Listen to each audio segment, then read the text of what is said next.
Podcast Agi, saatmu beraksi. Okay, so get this right. We're going to deep dive into this system where fitness trackers meet cryptocurrency. So imagine, like, you're in this back room, developers all around a screen. They're trying to make a system that'll, reward you for, like, going on that morning run or something. Seems pretty straightforward, right? Well, it gets a little bit tricky when you bring time zones into it. Yeah, it's a little bit like you're trying to build a global fitness challenge, but everybody's clocks are all different.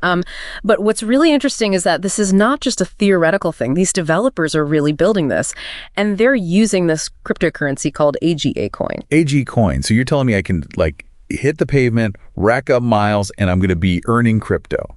That's the idea. They're trying to, they want to integrate it with Strava. I'm sure you know, the app that everybody uses to track their runs and rides. But the first problem that they ran into was how to reward past activity. Like, could you retroactively get AGIcoin for, I don't know, a marathon you ran last year or something? And it turned out, not really. There's too many technical limitations with that. So they hit a wall, couldn't reward past activity. So then it's like, ding, light bulb. What if they made it real time? Yeah, that's when it starts to get innovative. They shifted to this real-time system. So it's almost like you're harvesting AGIcoin, like as you move. Yeah. But of course, there's rules. You can't just be shuffling around your house and expect to be like, the AGIcoin king or something. They have specific requirements for each activity, like whether you're walking, running, or cycling, to make sure you're actually putting in the effort. Okay, so let's talk specifics then. What kind of mileage are we talking? I'm assuming they're not just going to give AGIcoin away for just like a little walk around the block. No, definitely not a casual stroll. For walking, they're looking at a minimum of 20 kilometers per month with a pace between 8 and 20 minutes per kilometer. So you got to be moving, with some purpose, but it doesn't have to be like a power walk or anything. Okay, that's for the walkers. What about runners? What kind of hurdles they got to clear to earn some AGIcoin? All right, so for runners, they got to step it up a bit. It's a minimum of 40 kilometers per month at a pace between 3.5 and 12 minutes per kilometer. Okay, so like those casual joggers out there, they might need to pick up the pace a little bit if they want to get those crypto rewards. And then how about cyclists? Cyclists, get ready to pedal. It's a minimum of 120 kilometers per month for those guys. But there's a bit of a catch. Your average speed can't be over 60 kilometers per hour. Interesting. So it's not just about the distance, but also keeping a certain pace or speed, I guess, which makes sense, if they're trying to reward actual effort. But I'm curious, like, where did they come up with these really specific numbers? It feels like they just pulled them out of thin air. Well, this is where it gets kind of interesting. They're actually basing this system on a previous project. It was called Astra on the Go. They're using, like, its rules and its data as a kind of blueprint. Astra on the Go. That sounds a little familiar, but I can't quite place it. Yeah, don't worry. It wasn't like a big global thing. But it seems to have worked pretty well for them in their own community. And, by sticking with these rules, they're trying to ensure, like, consistency and building trust with the users. It's about being transparent and saying, hey, we're not making this up as we go. That makes sense. Especially when you're talking about cryptocurrency, which can be pretty, unpredictable.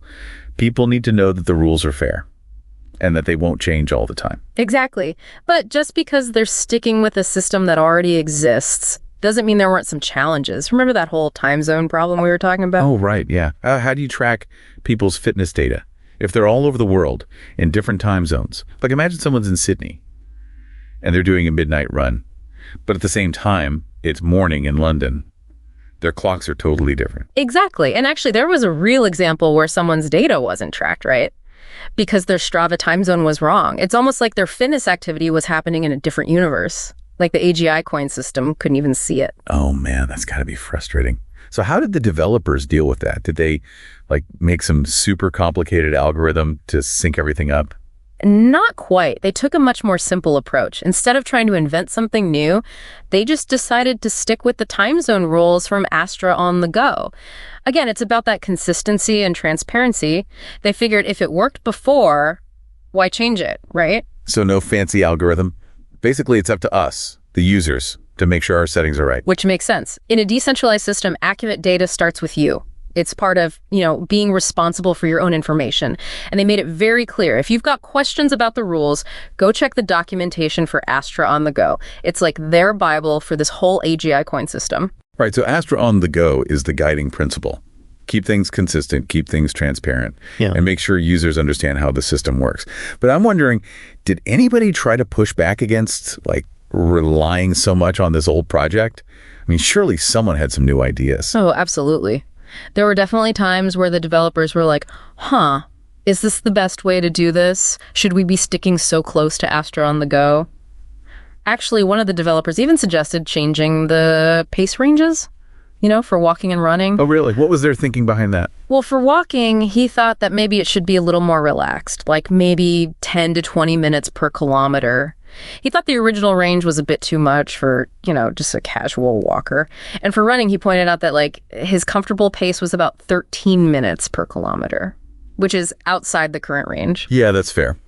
Not everybody's training for a marathon, right? So it sounds like he was trying to make it a little bit more inclusive for different fitness levels. Yeah. So what did the other developers say to that? Well, it's interesting. They actually pushed back on that idea. They argued that if they started changing the parameters without a good reason, it could cause a lot of confusion and even lead to accusations of favoritism or something. Remember, this whole system is built on Astra on the go, which is all about being fair and open. Right. They don't want people to feel like the rules are constantly changing. Exactly. And they also pointed out that the Astra on the go documentation is publicly available. Anyone can go and check it out. It was kind of like, hey, if you have a question about the pace ranges, go look at the original source. Right. Don't just take our word for it. Go see for yourself, which again shows that they're trying to be really transparent.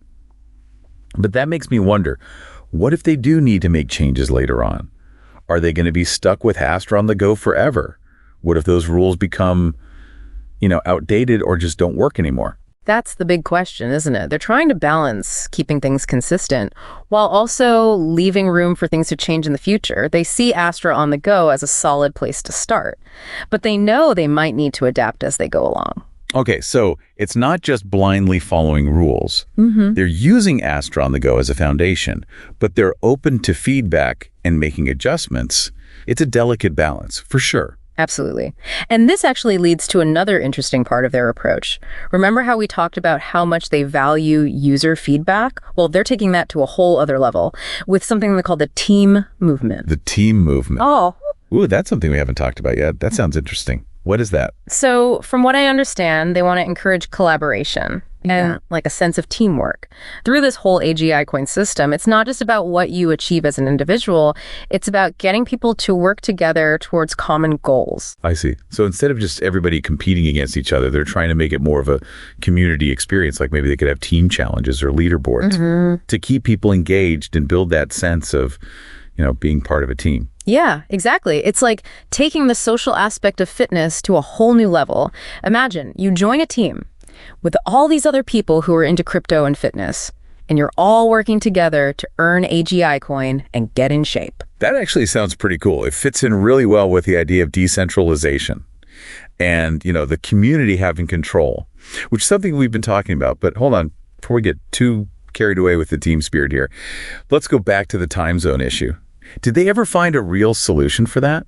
Well, like we said earlier, they decided to keep using the Astra on the go rules for time zones, but they didn't just stop there. They went above and beyond to actually test the system themselves, especially during December. Right. They basically turned themselves into guinea pigs, walking and cycling all over the place to make sure everything worked the way it was supposed to. That's dedication. Yeah, that's one of the things that impressed me. They didn't just rely on theories or simulations. They went out and tested it in the real world, and it was during this hands-on testing that they found another challenge. Oh, what kind of challenge? Well, remember how they mentioned those reward intervals, like every kilometer for walking, 2 kilometers for running, and then those increasing intervals for cycling? Yeah, I remember. It's like a series of mini goals along the way to hitting those monthly targets. But what's the challenge with that? The challenge is figuring out exactly how much AGIcoin you earn at each of those intervals. They talked about using a specific formula, something to do with nodes and steps, but they were pretty vague about the details. So we know when you get the rewards, but not exactly how much you get each time. It sounds like they're keeping some secrets. Yeah, it's almost like they're trying to build suspense. But you know what? I think it's actually a smart move. Really? Yeah, by not revealing the exact formula. They can adjust the rewards whenever they need to without having to announce every little change. That's a good point. It gives them more flexibility to fine-tune the system as they go. Makes sense. But it does make you wonder, like, what goes into those calculations? Is it just based on distance? Or do things like pace, or how often you exercise, or even how your team is doing factor in? Those are all great questions, and unfortunately, we don't know the answers yet. But, I feel like this whole project is still in its early stages. They're still figuring things out as they go. Yeah, it's kind of like watching a startup in action. Exactly. It's exciting to see this kind of innovation happening. At the crossroads of fitness and cryptocurrency. But I'm really curious to see how this AGIcoin system develops. Me too. Will it become like a mainstream way to motivate people to exercise? Will it lead to new kinds of community collaborations? Will it actually help people achieve their fitness goals and live healthier lives? Only time will tell. Right, only time will tell. But the potential is definitely there. Absolutely. And you know what? This whole deep dive has got me thinking, what if this is just the beginning? What do you mean? What if this is just the startup, like a whole new wave of innovation where technology completely changes how we think about health and wellness and even how we build communities? Yeah, it's pretty mind-blowing when you think about it. Like, we could be seeing the birth of something really groundbreaking here. This whole idea of combining fitness tracking and cryptocurrency and community, it could totally revolutionize how we approach health and wellness. Yeah, it's like we're entering this uncharted territory. Yeah. So many possibilities. But for now, let's get back to what we know about this AGIcoin system. So they're using Astra on the Go as their guide, focusing on consistency and transparency. They've dealt with the time zone problem by basically putting the responsibility on users to make sure their data is accurate. And they're encouraging that community aspect with this team movement thing. But there's still a lot we don't know, especially about how those AGIcoin rewards actually work. Right. There's still that element of mystery. We know when you get rewards, every kilometer for walking, 2 for running, and those increasing intervals for cycling. But the exact formula for calculating those rewards, that's still a secret. Yeah, it's like they're showing us a treasure chest. But they're keeping the key hidden for now, which I gotta admit, makes me even more curious to see what happens. Me too. It's like watching a chef cook up something amazing. We can see the ingredients, we can see the techniques, but we don't know what the final dish is going to taste like. And just like a good chef, these developers seem to be really careful and thoughtful. With every step of the process, they're testing things out, getting feedback, and making changes. It's not like they just threw this together and hoped for the best. Yeah, you can see their dedication. They're clearly passionate about building something that works well and something that actually benefits the users. I think that focus on the user experience is what makes this project so interesting. Totally agree. They're not just thinking about the technical stuff. They're building a system that's engaging, transparent, and empowering for the users. And that's what makes it stand out. It's that human element, that sense of community that makes this whole thing so compelling. It's not just about earning some cryptocurrency. It's about connecting with people who have similar interests, motivating each other and working towards goals together. Yeah. It's like they're bridging the gap between the digital and the physical, between cryptocurrency and fitness. And who knows what could happen when those two worlds meet. It's a fascinating experiment, and one that we'll be watching closely. As this AGIcoin system keeps developing, I'm really interested to see how those reward mechanisms affect how people behave. Like, will people push themselves harder, knowing that they'll get a reward at each step? Will we see a big increase in fitness activity? Because people are motivated by this new system. Those are really great questions. And I think the answers could have a huge impact, even beyond the world of fitness. If the system works, it could lead to a whole bunch of new applications, like encouraging sustainable habits or getting people more involved in their communities. The possibilities are endless.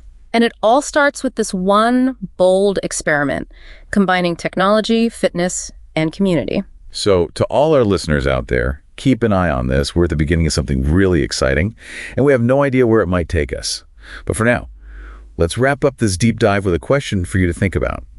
How could this whole thing, combining fitness tracking, cryptocurrency, and community, how could it change the future of health and wellness? We'd love to hear your thoughts. Thanks for joining us. Yeah, what if this is how we change how we think about being healthy? Like, what if this is how we think about being well and even building a community? It's pretty wild when you think about it, huh? It's like we're on the edge of something totally new. Yeah, it really feels like that. Like this combo of fitness tracking, crypto, and community. It could totally change how we see health and wellness. It could. But okay, for now, let's bring it back to this AGIcoin system, right? So they're using that Astra on the go thing as their main guide. And they're really emphasizing that consistency and being transparent. They figured out the time zone issue, basically by making it the user's job to make sure their data is good. And then there's this team movement to get the whole community thing going. But there's still so much we don't know, especially about those AGIcoin rewards. Yeah, for sure. There's still that mystery around it. We know when you get them, like every kilometer for walking, 2 for running, those cycling intervals and all. But that formula for how much you get, still a secret. Yeah, they haven't spilled the beans on that yet. It's like they're teasing us with a treasure chest, but they're holding on to the key. It's a good analogy. And I got to say, it makes me want to see what happens even more. Oh, me too. It's like those cooking shows where they show you all the ingredients, the fancy techniques, but you're waiting to taste it. You're just waiting for that final reveal. Exactly. And, just like a good chef, it seems like these developers are putting a lot of thought into each step. Yeah, they're not messing around. They're testing, they're getting feedback, they're making changes. They're not just winging it, No, they're definitely taking it seriously. And that's what makes this whole project so cool. They're not just focused on the tech stuff. They're really thinking about the user experience. They want it to be good for the people using it. Yeah, they want it to be engaging and transparent and really give users control. That's what makes it stand out. And that's what makes this project different, right? Yeah. It's that human element. It's the community. That's what makes it interesting. It's not just about getting some crypto. It's about connecting with people, getting motivated, and working together. It's like they're creating a link between the digital world and, real life. Yeah, bridging that gap. Between crypto and fitness. Who knows what could come out of that? So many possibilities. It's a cool experiment. And we're definitely going to be keeping an eye on it. Absolutely. So as this AGIcoin thing keeps growing, I'm really curious about how those rewards change how people act. Yeah, that's a good point. Will people work out harder knowing they get something for each step? It's like that extra little push. Yeah. Will we see a boom in fitness activity? Because people are motivated by this new system. That would be something. These are big questions. They are. And I think the answers could be huge. Yeah. Not just for fitness, but for other things too. What if this system could encourage people to be more sustainable? That would be amazing. Or get more involved in their communities? Yeah, there are so many ways this could go. The possibilities are endless. They really are. It all comes back to this experiment, combining tech, fitness, and community. Yeah. So to everyone listening, watch this space. Yeah, pay attention. We're just starting something really exciting, and we have no idea where it might go. But for now, we're going to wrap up this deep dive with a question for you to ponder. How could this combo of fitness tracking, crypto, and community change the future of health and wellness? We'd love to hear your thoughts. Thanks for joining us. Podcast Agi, saatmu beraksi.